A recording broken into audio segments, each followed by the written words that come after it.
அம்மா பவானி அழைக்கிறோம் வாணி, அகம் குளிர எதிரில் வந்து அருள் திருக்காட்சி தந்து உன் காலடி நம்பி வந்தவர்க்கும் காவலும் நீ என காட்ட வேண்டாமா?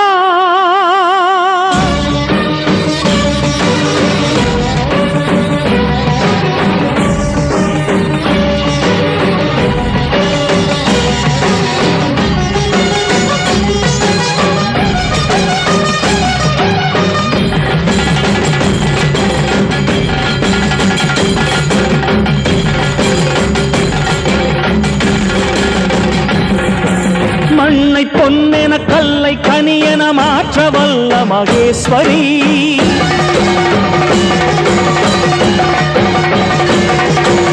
ஊறு செய்திடும் ஊழ்வினைகளை நீரு செய்யும் நிரந்தரி.